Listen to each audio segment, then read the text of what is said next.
रूस को पीछे धकेलने के लिए ज़ेलेंस्की का प्लान, जवानों को ठंड से बचाने के लिए एयर डिफेंस पर फोकस, जवानों को ठंड से बचाने के लिए एयर डिफेंस पर फोकस। बहुत ज्यादा बदल जाएगा पूरा गेम जैसे ही ये सर्दी और पीक की तरफ बढ़ेगी। अभी इसका उन्वान पर पहुंचना, इसका पीक पर पहुंचना, इसका अभी एकदम खतरनाक स्थिति तक पहुंचना अब भी बाकी है। ठंड अभी वहां शुरू ही हुई है। इसके बाद पूरा वॉर प्लान किस तरीके से बदलेगा।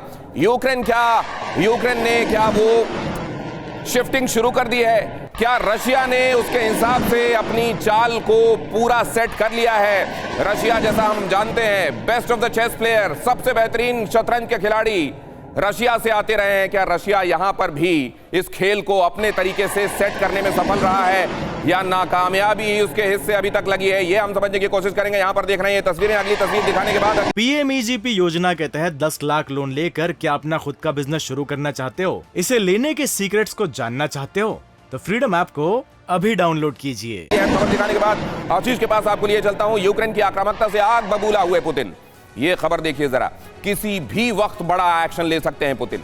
ये खबर आ रही है कि अब बातचीत के मूड में अभी तक थोड़े बहुत थे पुतिन, लेकिन इस समय बौखलाए हुए हैं रूस की आर्टिलरी रेंज के बेहद करीब यूक्रेन के सैनिक।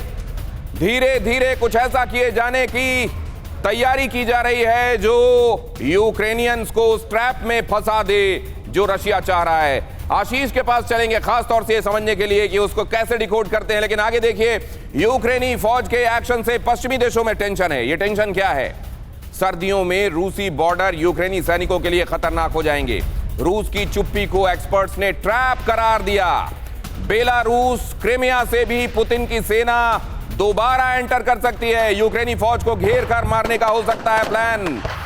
क्या वाकई ऐसा हो सकता है? असल में आशीष के साथ बातचीत में आशीष इस तरह की किसी संभावना के बारे में चर्चा कर रहे थे। उन्होंने कहा था यह बहुत मुमकिन है कि पहले यूक्रेन के बॉर्डर की तरफ रशिया यूक्रेन को खींच ले और उसके बाद जैसे ही ये सर्दियां बढ़े, सर्दियों में लड़ाई का एडवांटेज रशिया के साथ है, कुछ ऐसा किया जाए कि आर्टिलरी के रेंज में ज्यादा से ज्यादा यूक्रेनियन सैनिक आ जाएं। उधर बेलारूस और क्रिमिया से दोनों तरफ से रशिया के सैनिक एक बार फिर एंटर करें और ज्यादातर फौज जब यहां ईस्टर्न मोर्चे को संभालने में लगी हुई हो तब उसको घेर लिया जाए, ट्रैप कर दिया जाए। क्या आशीष ये वन ऑफ द पॉसिबिलिटीज है या ये ओनली पॉसिबिलिटी है? और यही अनफोल्ड होता देखेंगे हम, क्योंकि कई बार हमने आपने बातचीत के दौरान जो आज डिस्कस किया वो हमने होता पाया है।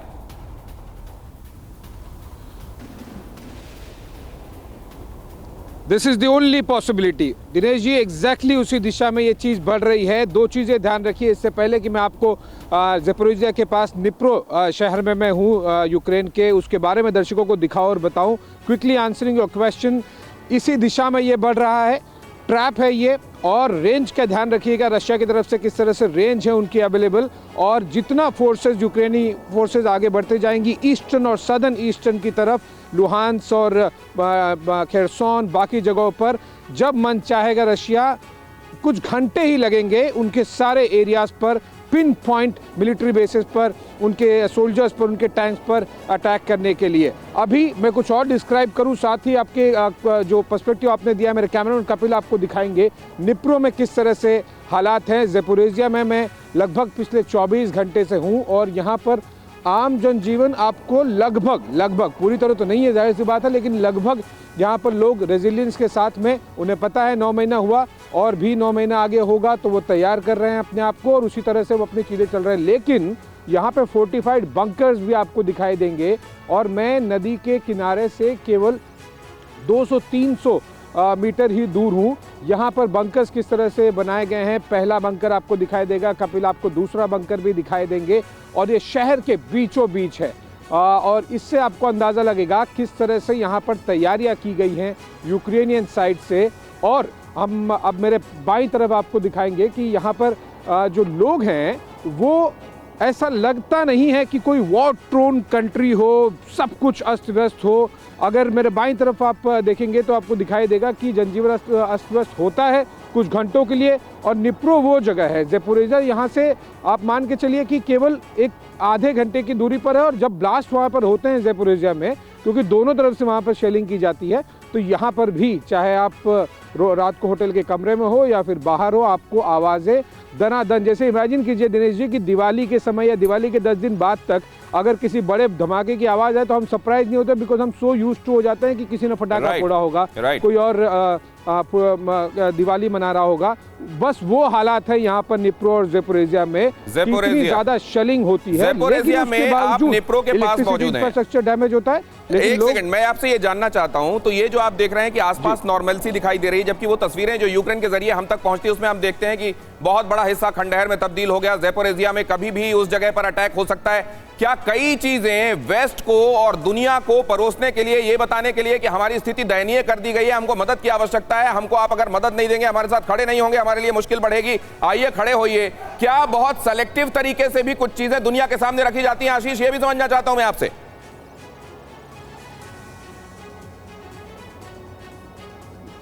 वेरी इंपॉर्टेंट पॉइंट और बहुत ही इंपॉर्टेंट मूलभूत प्रश्न आपने पूछा, जो मैं पिछले 15 दिनों से लगातार यूक्रेन की केवल एक नहीं 4 अलग अलग शहरों में मैं जा चुका हूं, चाहे वो कीव हो, क्रामाटोर्स्क हो, निप्रो हो, खार्किव हो, और जो रूरल इलाके हैं शहरों के अलावा, वहां पर भी हम लगातार ट्रैवल कर रहे हैं। आपने एग्जैक्टली वही बात कही है। देखिए, जितनी दयनीय स्थिति बताई जा रही है, जितना कुछ खराब है, उतना तो नहीं है फॉर श्योर। राइट, ये जो बात कर रहे हैं आशीष, मैं आपको रोक रहा हूं, मैं आपकी ये बात बहुत महत्वपूर्ण है, इसको इलैबोरेट करता हूं।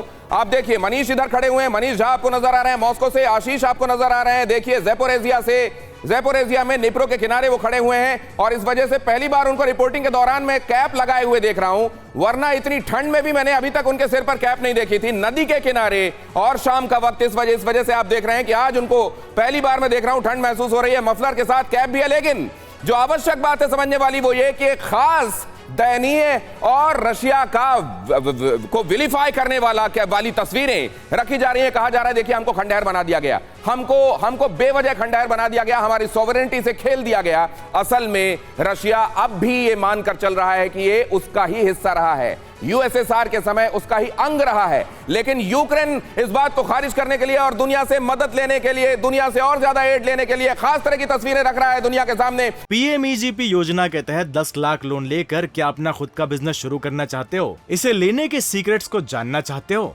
तो फ्रीडम ऐप को अभी डाउनलोड कीजिए।